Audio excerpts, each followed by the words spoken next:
Madame, Monsieur, bonsoir. Nous saluons avec beaucoup d'intérêt et de passion pour l'émission Tough Time et aussi Touban Fidèle qui par manque suivent nous tous les vendredis soirs. Alors nous pourrons aborder ce soir justement la 29e journée qui fait suite à un week-end épique et nous vous convier à seulement 7 épreuves au programme dont la course principale c'est la coupe du 175e anniversaire. Eh bien, une épreuve qui vous déroulait sans le vainqueur du Médan Enad, qui n'a pas l'autre objectif sa saison-là. On retrouve toujours le compagnon de route Thierry. Thierry, bonsoir. Bonsoir Jug, bonsoir tout le monde téléspectateur. Thierry, donc, après un week-end de course, et nous retrouvons avec la 29e journée mondiale en début d'émission déjà, dans mon intro, seulement 7 courses au programme. Effectivement, la course de 950 mètres, benchmark 46, inannulée, faute de partant, donc prenant seulement 7 courses cette semaine. Il est bon de noter qu'il patinent beaucoup cheval justement qui ne travaille durant la semaine. Donc nous sommes un petit peu dans l'inquiétude justement pour cette journée. Nous sommes à ce qui le field assez restreint. Et là, nous trouvons qu'il y a quand même pas mal de partants à l'occasion de cette journée, mais ils ont plus important dans les 7 courses. Donc, il paraît que les chances un petit peu égales parmi plusieurs écuries cette semaine. Une journée plus ou moins équilibrée, du moins sur papier. 57 partants au programme des 7 courses, dont 8 de la course principale, c'est-à-dire the MTC 175th Anniversary Cup et les courses de groupe 2, 2200 mètres, rating 55+. Alors nous retrouvons avec Parachute Men, Solar Star, ML Jet, Booklet Top, Discoal, Vettel, King Mambo's Legacy et puis Dawn Raid. Alors là, c'est un chant qui nous retrouvait la plupart des protagonistes du Médan et aussi du Golden Trophy. Et là, nous retrouvons en piste Parachute Men qui nous fait une courbe contraire par rapport à sa forme de la saison prochaine, de la saison dernière, pardon, quand il décroche le titre de cheval de l'année Thierry. Mais à l'opposé, nous retrouvons un ML Jet en net regain de forme depuis le Golden Trophy. C'est un coursier qui malheureusement tombe un grand Enad dans le Médan. Mais là, en l'absence du vainqueur du Médan qui nous dit, il y a d'autres visées en cette fin de saison, eh bien, ML Jet, bien sûr, pour une chance de premier ordre, mais moi, cause beaucoup sa Golden Trophy là, qui est capable de permettre de nous trouver un petit peu plus clair par rapport à la course de demain. Tout à fait, Jug, dans la Golden Trophy, justement, que de Parachuteman, tu déjà permis 61 kg et c'est mon adversaire qui peut affronter demain là, tu déjà légèrement handicapé. Donc, c'est un petit peu une course de référence qui nous peut besoin prendre ligne de compte. D'ailleurs, si nous avons l'occasion, on regarde ça les courses là, Jug. Trouvez qu'il y a 4 bonnes partants type égal pour les courses là. Parachuteman, Solar Star, ML Jet et Discoal. Netflix prend les devants, Discoal en deuxième position sur les bas. À l'extérieur des Discoal, on retrouve Parachuteman. 14 Springs à son extérieur, qui vous bumpli en quelques occasions ici. Parachuteman. Le vainqueur éventuel qui était Tabrick, qui ne gagne en dernière position. Et devant lui, on retrouvait ML Jet, qui était à l'extérieur de Open Air. Alors Netflix toujours devant, 14 Springs. Parachuteman, il reste en dehors, en one-off. En one-off, et la course la plus difficile ici, et c'est pour Solar Star définitivement, qui gagne les courses vraiment très éprouvantes, sa zone-là. Donc le train de ML Jet a des courses tranquilles, hein, Kazakh jaune derrière. Tout à fait, tout à fait. Au fait, d'après moi, c'est la meilleure tactique de ML Jet, c'est également 9 pace et 24 au finish. Ça se là, il tient quand même un léger handicap de 56 kg sur le dos. Suzuki, tu bien monté, tu montres bien patient. Tabrick également en queue du peloton. Ici, vous trouvez que Netflix imprime un train correct. Et là, nous connaissons qu'à 1000 mètres de l'arrivée, Parachuteman allait déclencher la première offensive. Il est placé à l'extérieur de Netflix. Vous trouvez qu'ici, Sortnil Rama pour encourage quelque peu ce cheval et pour reprendre ses distances de Parachuteman. Là, le jockey Pengeli peine d'autres choix qui réserve ce cheval. Alors hier, les choses se précisent. Tabri qui vient devant MLJet, qui ne perdit sa position entre-temps. Et Solar retrouve compliqué pour oui, retrouve en épaisseur. Là, il se retrouve à l'extérieur de Enad. Et Netflix, pour continuer, imprime un tempo d'enfer devant.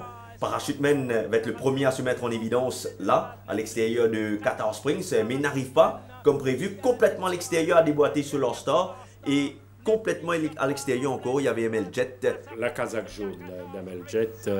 À mi ligne droite, Enad fait figure d'épouvantail.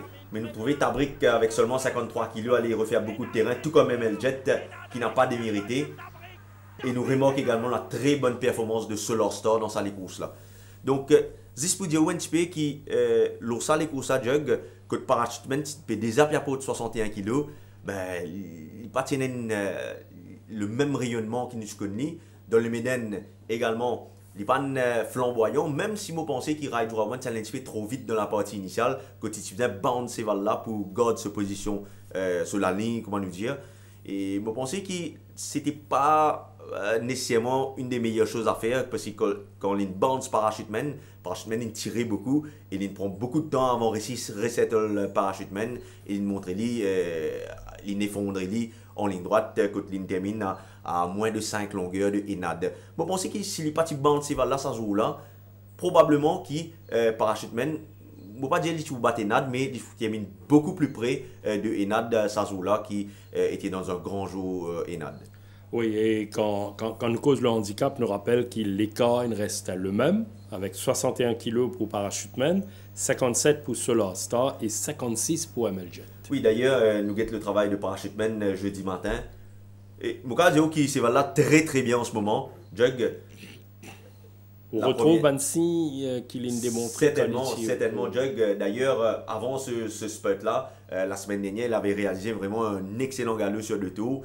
Donc, je pense que Parachuteman va être de l'arrivée de cette épreuve. C'est un grand cheval quand même, c'est un champion, cheval champion 2016. Nous pas qu'à été off d'autant plus qu'il retrouve ce meilleur niveau. Nous avons le respect pour Parachuteman, mais il y a beaucoup plus de commentaires favorables envers MLJet, le premier dauphin d'Enad dans le Méden. Oui, en l'absence d'Enad, c'est lui bien sûr qui fait peur dans cette épreuve, parce qu'il se termine deuxième d'Enad dans la Maiden Cup. Au niveau de la condition, Thierry, MLJet. Vous pensez qu'il est maintenu sur bonne forme? Peut-être qu'il est beaucoup plus bien dans la Maiden Cup cette fois. Mais pour cas qu'il travaille à la satisfaction de son entourage. Et vous pensez également qu'il y a un choix, Yacine m'a dit qu'il y a un choix pour faire entre MLJet et Solar Star. Et c'est pas un hasard qui nous trouve de choisir MLJet dans sa course là. Et vu le déroulement de l'épreuve, MLJet paraît régner une meilleure chance qui Solar Star. Meilleure chance qui Solar Star. Alors, en l'absence d'Enad, l'écurie Gadjedar tient quand même un tir armada avec 3 coursiers, notamment Bouclet Top, Discoal et Vettel. Alors, de ce trio, qui s'en a au rate un peu plus, Thierry? Écoutez, vous pensez que Discoal est certainement mieux apte à courir cette course que les deux autres. Bouclet Top, lui, Perevini, après avoir couru un 1600 mètres la dernière fois, peut-être que les 2200 mètres un petit peu trop longues pour lui. Vettel, lui, n'a pas couru depuis assez longtemps. Au fait, Lingelpen, c'est le fois sa saison là, donc nous pas trop connu que pour situer Vettel, mais nous avons dire qu'il effectue un bon boy trial la semaine dernière aux côtés de Kremlin Captain. Par contre, Discoal, lui, il affiche une bonne forme. Il a très bien travaillé à l'entraînement, notamment mardi matin, aux côtés de Rasta Rebel, que il domine assez facilement en montée. Là, justement, nous avons ce travail-là. Il est assez retenu par Steven Arnold. Discoal, donc avec Arnold. Et à l'extérieur, Rasta Rebel, donc, pas capable suivre le rythme de Discoal. Pensez qu'il pleinement profite de son léger handicap, de son bon couloir et pourquoi pas une place dans le quartet.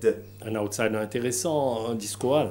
Oui, un outsider très intéressant dans cette épreuve. Moi, je classe King Mambo's Legacy dans la même catégorie. Oui, King Mambo's Legacy, lui, il n'a pas de galop la Maiden Cup, mais Mouka Dio qui sa course là, depuis ce dernier courses, il affiche vraiment gros progrès à l'entraînement et en course. Il n'est pas vraiment un gros track worker. Là, nous avons galop de mardi matin à côté de Aficionado. Nous trouvons qu'il peut solliciter à l'extérieur de Aficionado. Aficionado qui est également pas un bon track worker, mais qui ne tenait tête à King Mambos League ici. Par contre, au niveau de la condition, Jug, ce numéro 7, King Mambos League ici, est vraiment dans une superbe forme. Probablement, il vient à point nommé dans cette course. Absolument. Et là, les points intéressants aussi, Thierry, nous retrouvons maintenant sur 2200 mètres, un parcours qui est beaucoup plus à l'aise après une 1650 et une 1600 mètres, surtout avec du progrès accompli la dernière fois derrière Speed Limit, quand il finit 3e. Oui, des Speed Limit et Cara. Cara qui gagnait avec autorité la semaine dernière. Et d'autant plus ce qui nous vient faire ressortir Jug, c'est qu'il dans les courses que les sauts 3e des Speed Limit là, il s'est démontré vraiment un très très bon gate speed. C'est un Captain Magpie et Speed Limit qui est sorti très vite. Mais lui également, il était sorti dans le sillage de Cara. Donc, il a moins l'impression que c'est un bon front-runner. Il peut montrer qu'il est beaucoup plus rapide que Parachute-Man d'après moi. Il y en a seulement 54 kg. Il y en a la deuxième ligne. Il va être aux avant-postes. Si Vettel ne le taquine pas dans la course à l'avant, il va être un gros morceau d'après moi, Jack. Oui, avec ce couloir numéro 2, Thierry nous pas capable de clore donc ça, les courses principales là, sans parler du gros défi qui Gilbert Rousset accorde à Dawn Raid, transcendant, étincelant même sur 2100-2200 mètres, mais dans une fourchette à 56, là, il prend un véritable test pour Dawn Raid. Ce sera un test pour Dawn Raid, certes, face à des chevaux beaucoup plus aguerris, mais avec seulement le poids de son jockey sur le dos, Jug Nupaka Vignoli, d'autant plus que l'autre c'est deux sorties, c'est deux dernières sorties avec 60 kg. Limousin fait la course en one-off, et même s'il fait la course en one-off, cette fois, il prenait seulement 53 kg sur le dos, donc à ne pas négliger activement. À ne pas négliger donc Dawn Raid, surtout avec Rai Jurawan qui est capable de faire un coup à la Cara, quoi qu'il n'est pas comparable, donc ces deux courses, les circonstances sont définitivement différentes. Thierry, nous vous retrouvons au choix en fin d'émission. Laisse-nous passer à l'analyse de la première épreuve, The Mystic Snow Cup. Voilà, une légende du turf mauricien, ce coursier. 950 mètres, à benchmark 31. Alors, nous retrouvons avec Bellicosity, Bracketo, Varadizo, Mazar, Rock On, Secret Idea, Varational et Storm Clipper. Revoilà Secret Idea victorieux sur 1500 mètres, ramène-lui sur 950 mètres. Là, c'est une question intéressante qui posait autour de lui, Thierry. En tout cas, il sera face à un gros défi ici. Sortir de 1500 mètres dimanche et revenir sur 950 mètres ce samedi. C'est pas une chose facile, mais je pense que si l'entraîneur, que ce jockey, peut profiter de la bonne forme du cheval pour aligner à nouveau. Pour moi, il n'est pas représente les meilleures chances d'après moi dans sa course là. Oui, le Satis Sharp Sprint là. Voilà, donc je fais confiance à plus sprinter beaucoup plus percutant et cheval qui gagne pas mal de repos, qui peut venir sur la fraîcheur. Et je pense à Bellicosity qui peut galoper depuis la 18e journée, qui paraît qui fait très pâle figure depuis le début de la saison. Mais là, il retrouve dans un engagement assez favorable. Il tient bon la ligne, il y a un bon jockey sur le dos, les œillères à nouveau. Sévalène prend du poids sur la balance, qui est une bonne chose pour lui. Et je pense qu'il ne peut pas ignorer Bellicosity dans sa course. Nous cause Brachetto, sa dernière tentative s'est soldée par une 5e place, mais en benchmark 31, la même fourchette, à 4 longueurs et quelques de Megamouti ce jour-là. Oui, ce jour-là, lors des courses de 950 mètres, je nous rappelle qui est favori ce jour-là. Il sortit un petit peu lente des boîtes, Megamouti sortit plus vite qu'il est, et il contraint à suivre en arrière-garde, enfin, derrière Megamouti, mais vous pensez qu'il y fait beaucoup mieux quand il est capable d'exprimer dans la course à l'avant. Vous pensez que la 6e ligne également n'est pas une mauvaise chose pour lui. Jug, c'est un cheval qui compte galoper, donc même s'il est un petit peu lente, il est capable de forcer le pas devant. Et vous ne pouvez pas prendre le risque d'éliminer, surtout qu'il a une décharge de moins 4 kg sur le dos. Nous avons ce travail qu'Imperial Dancer. Oui, ce travail, il est à l'extérieur d'Imperial Dancer. Il n'est pas de mal fait du tout. Il montre les assez accrocheur, botte à botte avec Imperial Dancer. Il constatait également que Sévalène prend 2 kg sur la balance, qui est une bonne chose pour lui.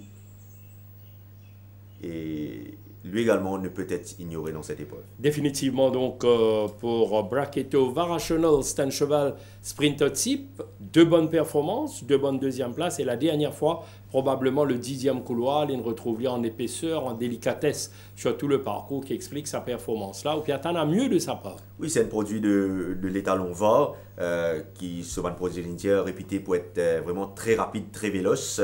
Varational sera muni des œillères pour la première fois, équipement avec lequel il très bien travaille à l'entraînement. Si les récits surmontent ce 7e ligne, Jug, il sera un gros danger ici d'après moi.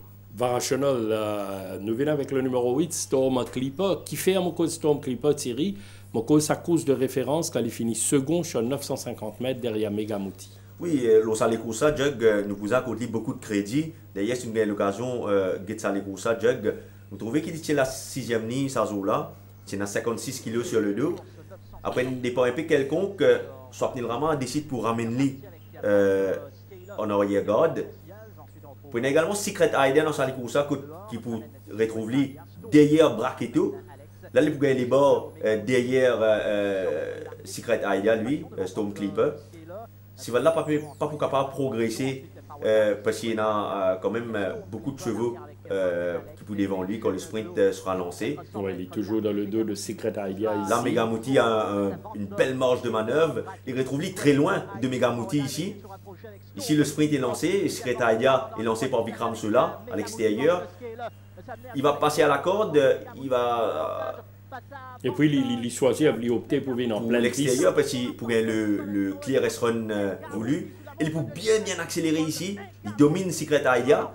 Au passage, il pourrait faire beaucoup de terrain en ligne droite ce jour-là. Il termine dans un plaisant style. Dommage que Megamouti avait trop d'avance sur lui. Ce travail de mardi à l'intérieur de Skip the Red. Oui. Vous trouvez, il est retenu même par son apprenti ici à l'intérieur de Skip the Red. Il affiche une très bonne condition physique. Il a participé à un barrier trial il y a 2 semaines avec les œillères. Et Jug me pensait qu'il, dans cette course-là, avec seulement 55 kg, une 3e ligne, il a une chance de première route d'après moi. Très bien Thierry, donc un petit mot peut-être sur Mazar. Oui, Mazar n'est pas qu'à Vignoli, d'autant plus qu'il porte les œillères à nouveau. Tout dépend de comment il est sorti des boîtes. C'est pas une quick beginner, mais à son intérieur, Bellicosity également pas un quick beginner, donc il risque de se retrouver mano à mano aux avant-postes, ce qui profiterait probablement à Varational et Storm Clipper d'après moi. Absolument. Alors donc nous vous découvert au choix définitif tout à l'heure. La 2e épreuve de Gaëtan Duval, la QC Cup, hommage à un homme politique qui ne fait l'histoire du pays. 1500 mètres, benchmark 36 avec notamment Kula, Elysian Park, Applejack, Burwaz, Impressed, Mount Fuji, Silver Dice et Captain Rockhopper. Captain Rockhopper, c'est un coursier, me rappelez-vous, donc entraîné par Simon Jones, Hongre B de 4 ans, 3 sorties en Afrique du Sud, ligne placée en une occasion, c'était derrière Together Forever qui tient en action la semaine dernière. Alors, une 2e épreuve qui offre à nous Applejack après sa très bonne course derrière Chosen Path la dernière fois. Oui, c'est Valène maintenir sur bonne forme. L'Osade et les courses à Jug, nous pourrions remarquer qu'il est à la 4e ligne ce jour-là. Il se prend un bon départ. Suzuki, donc tu peux essayer place-li ici. Donc il est retrouvé à l'extérieur de In the Trenches. Le train assuré par Chosen Path. Chosen Path. Golden Ball en 2e position. Il est retrouvé à l'extérieur de In the Trenches sur tout le parcours. Et vous trouvez qu'à un certain moment, Rai décide pour passer à l'offensive ici. C'est à pratiquement 300 mètres de l'arrivée. Il accroche sérieusement Chosen Path à l'entrée du virage. Il fait vraiment une très belle impression ici. Là, il fait figure comme un vainqueur potentiel. Oui, tout à fait. Et malheureusement, il paye un petit peu ce mauvais parcours durant toute la partie de l'épreuve. Il n'est pas capable de remonter Chosen Path, qui gagne une 2e souffle ici, et Golden Ball à l'intérieur. Néanmoins, il est accrédité d'une très bonne 3e place ce jour-là. Oui, une performance notable d'Applejack qui fait de lui un bon prétendant à la victoire. Oui, certainement. Les Poubzins surmontent ce 7e ligne mais il sera d'après moi un prétendant valable pour la victoire ici. Il y a un coursier qui m'a trouvé une suivre de près, Thierry Boaz. Boaz, c'est un coursier qui perdit toute son chance au départ. D'ailleurs, les types même passent une barrière test avant capable d'autoriser Galop encore une fois. Le barrière trial, Jug, il est également sorti un petit peu lente des boîtes sans eau là, mais il est bien fait l'autre barrière trial là il y a 3 semaines de cela. C'était en compagnie de Havana Breeze. Havana Breeze qui ne galope en progrès. Voilà, c'est justement ça, Jug. Havana Breeze avec les œillères ici à l'intérieur, sollicité. Et Boaz, vraiment très très facile à l'extérieur sous la selle de Jean-Roland Boutanive. Donc, c'est juste pour situer un petit peu Boaz, côté les situer en ce moment, il est très bien. S'il prend un bon départ, Jug, il va se mêler à la lutte finale d'après moi. Oui, Boaz à suivre. Moi, mon tournoi vers Mount Fuji, qui m'ont pensé probablement là, le temps est venu pour les capables enfin trouve sa dernière 5 sous là pour faire sa roupie là. Thierry, après 4 deuxième place, une troisième place, Raijo Awan Choledo Mount Fuji. Oui, il a tiré une bonne deuxième ligne. Il est très bien en ce moment. Le seul des courses, Jug, ici à la 4e ligne, ce jockey qui bounce pour essayer de prendre une bonne position. Malheureusement, Pajama Party, Nat Chappell était beaucoup trop rapide pour lui. Il suivait à l'extérieur de Elysian Park. Et Jug, les courses là, nous disons qu'on lit beaucoup de crédit. Il retrouve lui là, derrière Elysian Park. Ici, à l'extérieur, pardon, de Elysian Park. Il y avait également dans cette course Jug Dark Force. Et là, en ligne droite, nous pensions qu'il pour prendre la mesure de Nat Chappell, il pouvait verser un petit peu vers l'intérieur. Ce jockey vous en redresser et Kalinago, lui, qui a un boulevard à l'extérieur pour sauter vraiment une jolie coup de un déboulé extraordinaire de Kalinago qui domine Mount Fuji en l'absence de ce dernier. Kalinago nous tirait très bien ce jour-là. Là, nous retrouve donc Mount Fuji pour ce galop de mardi. Un cheval qui garde une verve, oui, il est très bien en ce moment, Jug. Tout dépend un petit peu du train, du déroulement de la course. Et comme Kula sera probablement seul aux avant-postes, ça capable de contrarier un petit peu les plans de Mount Fuji qui a besoin d'un bon rythme pour s'amener. Mais je respecte beaucoup Mount Fuji dans cette épreuve, Jug. Mount Fuji pour la deuxième course. Nous passons à la René Maigre Cup. La troisième épreuve de la journée, 1850 mètres, benchmark 41, avec notamment Bonovox, Major J, Gret 5-8, Avail, Beach in a Bottle, Seven Oceans et Wingman Seven Oceans qui peut doubler, comme la plupart des coursiers faire ces journées précédentes. Mais sinon, on nous retrouve tout d'abord, Avail, nous Cosli, et Major J, mais il y a le top weight qui bénéficie de 4 kilos de remise avec la montre d'Aliocène. Bonovox, pas une mauvaise course derrière Charleston Hero la dernière fois. Oui, c'était pas une mauvaise course. Il termine à 7 longueurs et quelques, mais pas très loin du deuxième de la course. Il bénéficie encore une fois d'une décharge de l'apprenti Aliocène. C'est un cheval qui ne paraît en progrès à l'entraînement. Il réalise vraiment un bon galop à l'intérieur de Grazing Control. Ce cheval-là paraît qu'il est bien en ce moment. Les 250 mètres, pas pour lui déplaire. Et il est capable d'accrocher une place de le quartet d'après moi. Oui, Bonovox, pourquoi pas, capable d'être inspiré de The Tripster qui nous fait aller la semaine dernière sous la férule de Simon Jones. Bonovox, oui. Wena, l'autre top weight de la course, Major J, surprenant face à Cape Horn. La dernière fois, certes, il termine à 15 longueurs de Charleston Hero, mais il retourne au paddock, l'enseigné en course. Est-ce qu'il s'accouche totalement remis pour capable affronter la compétition? D'après moi, le saignement de la dernière fois, pas vraiment très grave. Il a seulement saigné des narines. C'est voilà, paraît qu'il maintenait ce belle forme. On trouve lui encore mieux au niveau de la condition, moi. Il bien travaille aux côtés de Legion Park. C'était mardi matin. Onlooks, c'est voilà, paraît très bien en ce moment, Jug. Il va apprécier véritablement l'allongement du parcours. Certainement, c'est une cheval qui aime bien faire sur la distance en Afrique du Sud, qui a gagné sur le parcours de 2000 mètres en Afrique du Sud. C'est un bon finisseur. Et tout dépend d'un petit peu, il se prend un bon train dans sa course là. Mais je pense que nous pas qu'à Vignoli. La dernière fois, avec ce 8e la ligne, Suzuki tu faisais reprendre sur plusieurs foulées avant de réussir une bonne position. Finalement, il décide de poursuivre en arrière-garde. Après avoir pris un très bon départ, je pense qu'il a pas pris tout cela à faire avant une bonne position. Il est dans la première ligne. Il y a une condition qui est réunie pour qu'il mette JJ capable donc signer une deuxième victoire. Pour moi, il est définitivement un cheval qui nous pouvait suivre dans sa course. Thierry, moi, je content principalement avec, malgré sur les courses de la dernière fois, derrière Charleston Hero qui tient intouchable. Il a montré ses qualités. Charleston Hero, 1650 mètres la dernière fois, à 200 mètres additionnels qui est capable de permettre à Avail de retrouver.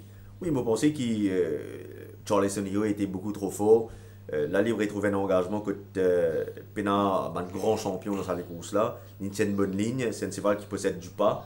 Justement, nous avons cette course là, Jug, que nous pouvons trouver qui tient également Braqueteux dans sa course là. Grade 5-8 également. Charleston Hero pour le devant, très facile. Oui, égal à lui-même Charleston Hero dans la course à l'avant. Braqueteux à l'extérieur de Charleston Hero. Avail pour une position en midfield. Mais pas très confortable. Hein? Vous trouvez qu'il également Jug dans sa course, mais Judge à l'extérieur de Avail.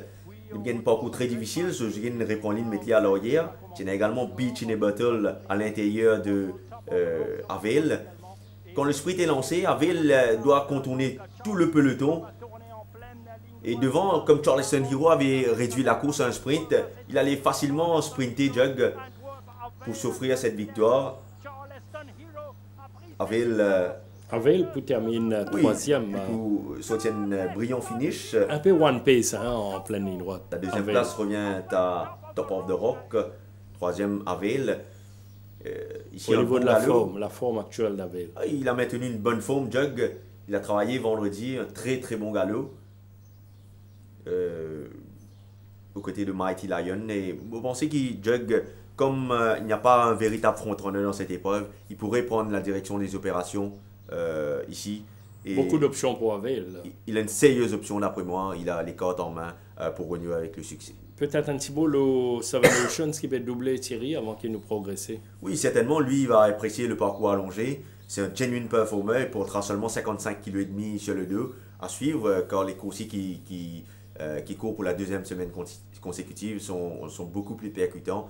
Et je m'attends à ce que Seven Oceans dispute l'arrivée. Dispute l'arrivée. Quatrième course, Thierry, de Ramroui OBI Memorial Cup, grand entraîneur. Eh bien, hommage donc à Feu Ramroui, une personnalité marquante du sport mauricien. 1400 mètres à Salekousa, benchmark à 46. Là, nous retrouvons avec Soweto Moon, Fortissimo in the Loop, Glen Coco, Gimme Green, Glorious Goodwood, Nordic Storm, Promissory, Rogue Runner et Imperial Dance. Soweto Moon, on retrouve là un engagement très approprié. Oui, il peut descendre de catégorie. Cette fois, Jug, il tient bon la ligne. Mais comme ce n'est pas vraiment un quick beginner, il va certainement se retrouver un peu en retrait. Tout dépend quel sera le train imprimé aux avant-postes. Mais c'est un bon coursier capable de bien faire dans sa catégorie-là. Il bien travaille mardi matin, ici à l'intérieur de Stan. Il affiche une bonne forme en ce moment sur Soweto Moon et vous pensez une place dans le quartet reste à sa portée ici. Oui, pas à écarter. Soweto Moon qui montrait les réguliers quand même dans plusieurs sur bonnes performances sa saison-là. Glen Coco, nous peux attendre beaucoup de lui la dernière fois. Est-ce qu'il peut une petite déception avec une quatrième place derrière Nottinghamshire? C'est une grosse déception. Même Jug, la dernière fois, je m'attendais à ce qu'il dispute la victoire face à Nottinghamshire. Je pense que le manque d'initiative de Donovan Dillon ce jour-là lui a certainement coûté la course. Justement, on regarde cette course, Jug, après vraiment un excellent départ. Il sortit vraiment plus vite que Forward Drive et Promissory. Là, je pensais qu'il était capable de défoncer sa course là et il pourrait tenir ce montier, pourrait s'en free wide ici. Et il va prendre l'option de suivre derrière Forward Drive, mais entre-temps, Sunset Breeze a déjà pris cette position-là. Là, il va se retrouver à l'intérieur de Sunset Breeze qui a déboîté ici.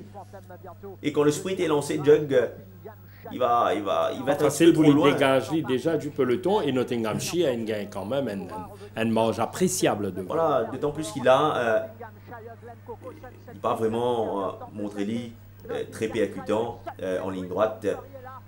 Vous pensez que le fait qu'il suive en retrait, trop en retrait la dernière fois, ça a une coûte les courses là. Au niveau de la condition. Il est dans une superbe forme en ce moment. Il y a l'occasion de trouver également ce matin, Jug. Il est très bien. Très allant ici. L'autre son galé de mardi matin sur la selle de Raijua One. S'il n'avait pas la 11e ligne, Jug. Il est capable de sauter à nouveau un big run à Glen Coco. Oui, tout à fait. S'il n'avait pas la 11e ligne, ça aurait été certainement un de mes favoris de la journée. Mais néanmoins, Jug, je le respecte beaucoup dans cette épreuve. Exactement, Thierry, et nous attendons à ce qui est une confirmation également de la part de Glorious Goodwood, vainqueur impressionnant la dernière fois, premier couloir qui est capable de permettre les positionner bien dans sa épreuve. Là. Oui, tout à fait. La première ligne est un gros atout ici pour lui, d'autant plus qu'il c'est un coursier qui aime courir sur les bords. Oui, il y a un bon pas initial déjà. Oui, la dernière fois, il y a une course très facile, mais nous avons fait ressortir s'il domine Valrin, qui gagne une courses vraiment très compliquées ce jour-là. Il domine également Prince Lateral, qui n'est pas vraiment une référence dans la catégorie 46. Le coursier a progressé après cette épreuve, Jug. Il affiche vraiment une superbe forme. Nous avons regardé de mardi matin, aux côtés de Lucky Valentine, qui est un redoutable track worker, Lucky Valentine. Et nous avons que Lucky Valentine déjà sous pression à l'intérieur, et que Glorious Goodwood, lui, a travaillé vraiment très plaisamment. La ligne va être certainement un atout majeur pour Glorious Goodwood, et je pense qu'il sera certainement un des chevaux qu'il faudra suivre dans cette course. Glorious Goodwood, bien sûr, un bon prétendant à la victoire. Une cause, donc, la déception Glen Coco, l'autre plus grosse déception en Imperial Dancer, pourtant un coursier qui le fait très bien en Afrique du Sud. Déjà sur 1400 mètres la dernière fois, il termine à 7 longueurs de Glorious Goodwood. D'ailleurs, on trouve ce travail aux côtés de Brachetto, alors qu'il nous analyse la première épreuve. Comment on rate dans sa course? Écoutez, avec le léger handicap, une 10e ligne, pas vraiment un véritable front-runner dans l'épreuve. Il peut essayer de prendre la direction des opérations dans cette course, Jug. Et je pense que si on le laisse faire ici, il va être beaucoup plus percutant cette fois. Je l'ai vu beaucoup mieux à l'entraînement. Et le fait qu'il reporte un tongue strap va certainement être beaucoup plus bénéfique pour lui. Je m'attends à une course en progrès ici. Alors, mon tournoi va 5e épreuve, mais ça pas empêchement de nous. Est-ce qu'il est promissory pour rester toujours à l'état de promesse? Écoutez, Jug, c'est voilà, il est toujours bien, mais tout dépend un petit peu comment ça les courses pour dérouler. Nous connaissons un coursier qui besoin d'un bon pas pour capable de déployer un bon finish. Mais comme on peut dire, en l'absence d'un véritable front-runner, ça capable de jouer un petit peu contre promissory. Contre promissory. Nous passons à la 5e épreuve, Thierry, de Guinness Gadjedar Cup. Voilà le fameux bonhomme Sapo qui marque l'histoire du turf mauricien. Donc Mika Gadjedar, comme on l'appelait intimement. 2100 mètres, benchmark 56 à les courses là, où il y a 8 partants, dont Open Air, Mountain Master, Olympic Bolt, Rap Attack, The Stand, Kemal Cavour, Grazing Control et Aficionado. A priori, Thierry, mon moi, il y a moins un champ moyen quand on trouve les autres coursiers beaucoup plus redoutables, affûtés sur le parcours dans sa fourchette là, ce qui fait qu'Olympic Bolt installe les favoris mine de rien. Oui, certainement, il réunit une excellente chance de succès ici. D'autant plus que l'autre dernière sortie, ça affronte pratiquement les mêmes chevaux. Rap Attack, The Stand, Grazing Control et Aficionado étaient dans la même course. Justement, Jug, nous guettons les courses là. Quand il tient la 9e ligne ce jour-là. Donc, pas évident pour lui trouver une bonne position. Donc, ce jockey décide pour ramener en midfield devant Independence et Netflix. En 3e position sur les bords, Aficionado qui suivent de près ce jour-là. Il y a également Orange Tractor Jama. Donc là, Rap Attack poursuivre derrière Aficionado. Aficionado est déboîté ici. Olympic Bolt se retrouve en avant-dernière position. Oui, là, il besoin, vous pensez, The Stand, si dans ça les courses là? Oui, également The Stand qui va fournir son effort complètement à l'extérieur. Et juste à ses côtés, il y avait également ce même Olympic Bolt Sinon, Don Reid, nous tient Don Reid là-dedans, qui est transcendant. Tout à fait. Mais derrière, Dustin fait très bien. Et Olympic Bolt lui-même. Très très bien conclu hein, ici. Vous pensez qu'il course là, peut-être lâche ce mot au moment opportun de la course, parce que quand Suzuki tu fais sur le site, il n'est pas super avancé comme prévu. Et même Dustin, tu prends le first run chez Olympic Bolt, ça se roule là. Et vous pensez qu'il a, avec la quatrième ligne, il peut certainement beaucoup plus proche du pas. Justement, nous avons ce travail de mardi matin, il est très très bien en ce moment, Jug. Tu peux évoquer, il peut un petit peu plus proche du pas d'après moi, cette fois avec une bonne quatrième ligne. Et comme il rendre service. Oui, comme il y aura des chevaux devant lui, à côté de lui et derrière lui, il est capable de pas lâcher le mot cette fois et il est capable de montrer lui beaucoup plus percutant d'après moi. Pourquoi pas Olympic Bolt pour renouer avec le succès. Nous rappelons qu'il s'y gagnait à sa deuxième sortie au Champ de Mars. Et là, hormis Olympic Bolt, on a un autre coursier qui souvent ne cyclie, mais qui manque ce petit quelque chose, mais cause Rapatak. Oui, Rapatak qui pas de mal faire avec l'apprenti Aliocène la dernière fois. Vous pensez qu'il est capable de mieux faire encore s'il est capable de déboîter ce monture à 400 mètres de l'arrivée. C'est une genuine performer, Jug. Il est toujours très bien. Nous avons ce gars ici, à l'extérieur de Zagazig. Rien à dire de mal sur Rapatak, sauf qu'il trouve tout le temps meilleur que lui à l'arrivée à chaque fois. Est-ce que vous trouvez qu'il hard trier des fois en pleine ligne droite? Écoutez, Jug, vous pensez qu'il est capable d'accorder une fois de plus une très bonne chance de succès? On nous dit nous donner une dernière chance ici, Thierry. Rapatak. Nous accorder une avant-dernière chance. Une avant-dernière chance. C'est bien dit. Donc, Thierry, cause hommage à feu Mika Gadjeda. Alors, l'écurie Gadjeda engage 2 coursiers. Ceux de Stan, qui transformait quand a Rama sur le dos. Une victoire avec Rama, une belle deuxième place la dernière fois. Et surtout, un Kemal Kavo, venu avec une bonne réputation. Vous pensez l'écurie Gadjeda pour exprimer une grosse satisfaction le jour où Kemal Kavo passe le but en vainqueur. Tout à fait. De Stan, nous avons ce travail en compagnie de Soweto Moon auparavant. Vraiment, il est très bien en ce moment. Il entend ni très bien avec Swapnil Rama. D'où le fait, vous pensez qu'il c'est Swapnil Rama qui peut monter. Mais Kemal Kavo, Jug. Ça c'est là paraît-il transformé durant ces 3-4 dernières semaines qui m'ont payé là. Il est vraiment très transcendant dans l'entraînement. Comment ce travail, Thierry? Ben, mardi matin, regardez ce travail en compagnie de Silver Snaffles. Et écoute, vraiment, il donne entière satisfaction. Il peut porter le poids de son jockey, 57 kg. Il prenait une 8e ligne à surmonter, pas un surmontable Jug, car c'est un coursier assez véloce. Il est capable de retrouver aux avant-postes assez facilement d'après moi. Et attention à lui, il peut endormir ses adversaires ici d'après moi. Justement, surtout la dernière fois, il était le premier débattu derrière Charleston Hero. Sa performance là, eh bien, l'allongement du parcours aidant et le pas qu'il nous trouvait, il nous pas trouvé un autre frontrunner qui est capable de contrarier ses plans. Parce que des fois, déjà dans son pays d'origine, il montrait un pas redoutable à l'avant Kemal Kavo. Tout à fait. Vous pensez qu'il sera redoutable dans la course à l'avant. Et si on le laisse faire, attention à lui. Attention à Kemal Kavo. Ça, c'est pour la 5e épreuve. Nous passons à la 7e et dernière course. Dominique Galea Cup, 1850 mètres, rating 0,25. Avec en piste Roman Silvanus, Zagazig, Rasta Rebel, Star Sky, Prince of Arabia, Seapass, Anafesto et Mighty Lion. Roman Silvanus, 4e derrière Top of the Rock et Seven League Boots. En l'absence de ce duo, attention à Roman Silvanus. Surtout auparavant, une bonne 3e place des Silver Snaffles à moins d'une longueur sur 1600 mètres. C'était dans le benchmark 41. 41 et 2 fois en 36, l'Alliance 0,25. Oui, donc vous pensez que les feux sont ouverts, d'autant plus qu'il est la première ligne. C'est un cheval qui gagne en volume à l'entraînement. Nous sommes ici sur galop aux côtés de Mountain Master mardi matin. Il affiche une très bonne condition physique et vous pensez qu'il peut jouer les premiers rôles ici. Les premiers rôles à Roman Silvanus, donc le coup à la Chirish Narang qui engage lui en 0,25 maintenant. Après, une bonne tentative à un échelon supérieur.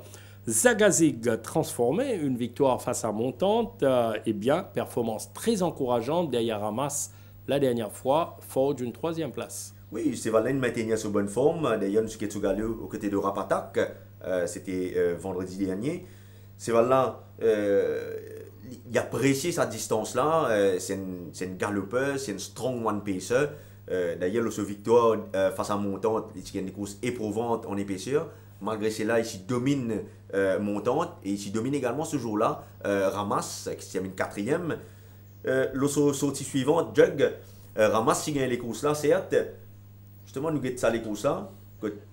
Ici à la 6e ligne, vous trouvez qu'il Kimberley ramasse aux avant-postes. Et lui, il va être Charles Myboy, c'est son compagnon d'écurie à l'extérieur de Charles Myboy. Il pourrait, dans cette position, sur tout le parcours, Jug. Et là, dans la ligne droite, pour la première fois, Ramas allait réduire la course à un sprint. Ramas, Kimberley, Charles Myboy, Zagazik toujours en dehors de. Et il y avait également Redwood Valley. Redwood Valley, Prince of Arabia et Wingman. Tout à fait. Donc là, Zagazik va se porter sur l'arrière-main de Ramas.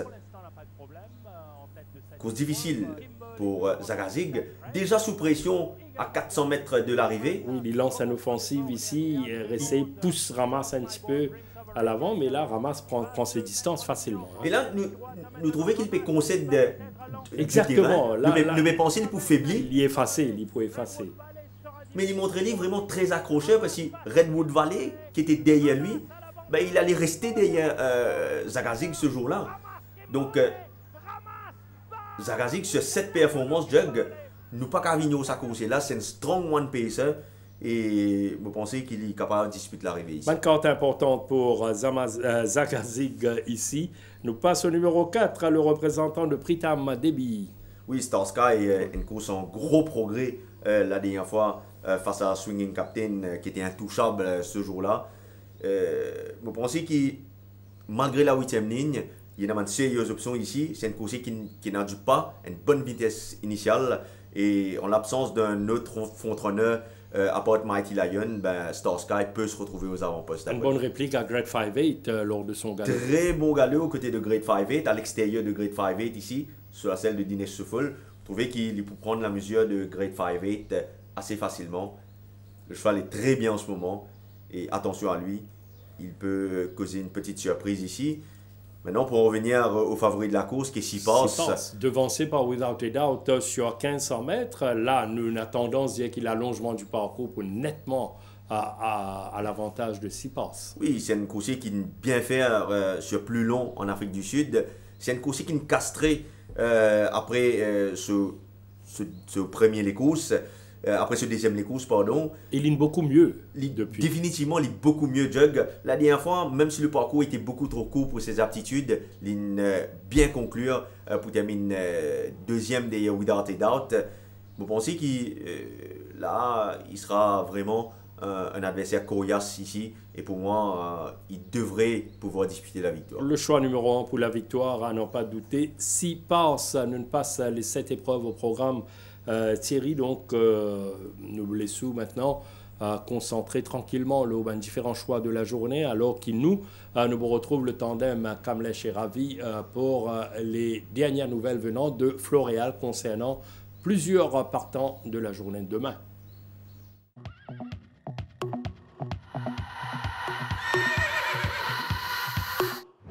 Dans la première course, Massor a l'air de s'être bien repris de sa précédente participation et il a été entraîné avec beaucoup de soin par la suite. Varadiso a bénéficié de son passage à Floréal et il a gardé quasiment une forme similaire que la dernière fois. Braketu affiche une nette regain de forme et il a bien entamé sa préparation en vue de sa participation sur 950 mètres. Dans la deuxième course, Burwaz a été maintenu principalement sur sa fraîcheur physique et il est vraiment bien dans sa peau actuellement. Applejack est un coursier qui se comporte très bien lors de ses workouts, améliorant constamment son niveau de fitness. Mount Fuji ne peut pas être mieux au niveau de sa forme. Il a bien assimilé son travail à Floréal. Dans la troisième course, Avil a été bien ménagé par son entourage et il est toujours dans une belle forme, comme vous pouvez le constater. Major J a réalisé des canters très intéressants, ce qui est signe de sa bonne santé du moment. Gret 58 a été patiemment préparé par le jockey Poulice et il a définitivement amélioré sa condition, comme vous le voyez sur la grande piste. Dans la quatrième course, Glorious Goodwood est actuellement à son meilleur niveau et il donne même l'impression d'avoir gagné en puissance ces derniers temps. Jimmy Green a été méthodiquement entraîné et il a du reste donné entière satisfaction lors de ses workouts. Rogue Runner donne l'impression d'être en net progrès, améliorant constamment l'état de son coating au fil de ses canters. Dans la cinquième course, Open Air est sur la bonne voie au niveau de sa progression et il l'a du reste confirmé lors de ses canters récemment. Olympic Bolt n'a effectué que des séances d'entretien et le cheval a l'air d'avoir bien pick-up comme vous le voyez sur la grande piste. Grazing Control est beaucoup mieux physiquement et son travail sur la grande piste en est la preuve concrète de sa marge de progression. Dans la sixième course, King Mambo's Legacy a bénéficié de toute l'attention du jockey Poulice avec un entraînement bien spécifique pour aborder le 2200 mètres de cette semaine-ci. Solar Star n'a travaillé qu'au light canters par rapport à sa participation dans le Maiden et il l'a pleinement récupéré comme en atteste sa bonne condition physique. Parachuteman progresse lentement mais sûrement et son passage à Floréal lui a permis de s'améliorer davantage en vue de sa prochaine sortie. Dans la septième course, Roman Sylvanus a été l'auteur d'une très bonne préparation et sa prestation sur la grande piste démontre son excellente condition physique.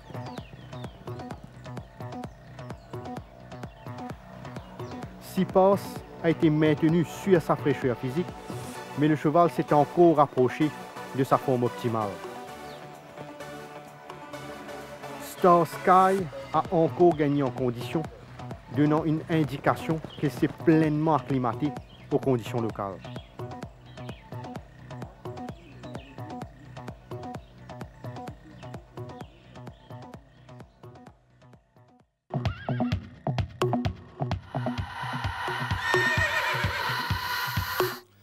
Bonne information donc qui pourrait d'où à l'heure qui vous prépare aux notes pour la journée de demain. Nous vous retrouvons donc à Kamla Cheravi la semaine prochaine donc pour d'autres nouvelles venant de Floréal. Une 29e journée marquée certainement par beaucoup d'hommages Thierry, mais au niveau du corps journalistique, à notre niveau, nous perdons également donc un collègue qui nous côtoyait pendant de longues années à la rue Shakespeare, les jours de course, au niveau de différentes rédactions, pour cause Eric Betsy. Oui, Eric Betsy, donc, qui nous quitte nous durant la semaine après une maladie.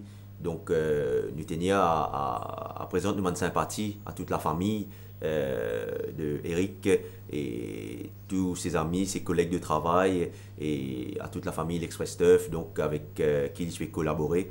Donc, mon petite anecdote par rapport à Eric, qui à chaque fois m'imagine ça. C'était une course remportée par Antifreeze. À l'époque, Eric venait sur le balcon là où les radios étaient. Donc, on regardait cette course-là, Jug, et Antifreeze, mon coach, vendre 3000 roupies. Donc, quand Antifreeze peut gagner, et c'était en juillet ou août, il galope le long de ce balcon-là, il dit Père Noël en août, Père Noël. Donc, c'est ça qui me rappelle sur toute la joie, sur bonne humeur. Et donc, voilà, c'était le seul à croire au Père Noël en août. Donc, voilà. Ah, voilà, donc une très bonne anecdote. Repose en paix. Bien sûr, Thierry, donc toute l'équipe Tough Time est aussi associée à nous ici donc pour un hommage appuyé à Eric Betsy, qui nous pas oublié, l'inoubliable Eric. Nous passons maintenant les différents choix de la journée pour conclure Tough Time à Thierry avec la première épreuve, 950 mètres à benchmark 31. J'accorderai les meilleures chances à Storm Clipper, DW, Varational et Bellico City. La première de Storm Clipper, pourquoi pas. La course numéro 2, 1500 mètres à benchmark 36. Sans surprise, Mount Fuji, Burwaz et Kula. Mount Fuji pour retrouve le goût de la victoire dans la deuxième course, dans la troisième 1850 mètres à benchmark 41. Je pense que Havel devrait renouer avec le succès des lui Major J et Beach in a Bottle que j'ai vu dans une superbe forme. Voilà, chance solide pour Havel dans la troisième épreuve. La quatrième, 1400 mètres à benchmark 46. L'avantage à Glorious Goodwood avec sa première ligne, mais attention, Glenn Coco n'a pas dit son dernier mot. À la deuxième place, Glenn Coco et Soweto Moon pour la troisième place. Belle lutte à prévoir entre ces trois ici dans la quatrième course. Dans la cinquième, 2100 mètres à benchmark 56. Olympic Bolt, derrière lui, Kemal Cabo et Dustin. Voilà, donc bien placé pour la victoire Olympic Bolt dans la cinquième épreuve. La course principale sera sur 2200 mètres à rating 55+. Alors ML Jet de peu, derrière lui, Parachuteman et King Mambo's Legacy. Pourquoi pas ML Jet après ses très belles performances derrière Tabrik et Enad dans le Médan surtout. La septième et dernière course, 1850 mètres à rating 0,25. Je ferai confiance à Roman Sylvanus, derrière lui, Sipas et Zagazi. Voilà, très à l'aise dans cette fourchette, Roman Sylvanus, définitivement, attention à Sipas. Toutefois, Zagazig retrouvé. Voilà Thierry, donc pour les différents choix. Alors, bien sûr, le bonus dans Tough Time, c'est le banker de la journée. Écoutez, je pense qu'à Vail, dans la troisième course, il aura des circonstances favorables et il peut, en l'absence d'un front-runner, partir devant. Et je pense qu'il demeure une très bonne chance dans la troisième course. Avel, donc le banker, les feelings. J'aime bien Kemal Cavo dans The Gunness Gajudar Cup. Je pense qu'il peut faire la course seul devant. C'est un cheval qui m'a paru revigoré. Il peut se retrouver dans cette course. Je l'aime bien. Et également dans la première course, Storm Clipper. Suite à sa bonne course des Megamouti sur 950 mètres, je pense qu'il réunit d'excellentes chances de succès dans la première course. Alors, donc, amateur de bonne combinaison, à ne pas négliger Storm Clipper, Kemal Cavour et le banker Havel. Thierry, merci beaucoup. Donc, nous donne rendez-vous, bien sûr, pour Ban Fidèle de Tough Time à vendredi prochain. Sinon, demain, on se retrouve pour la 29e journée dans son intégralité sur Sports 11. D'ici là, passez une très bonne fin de soirée. Merci, à très bientôt.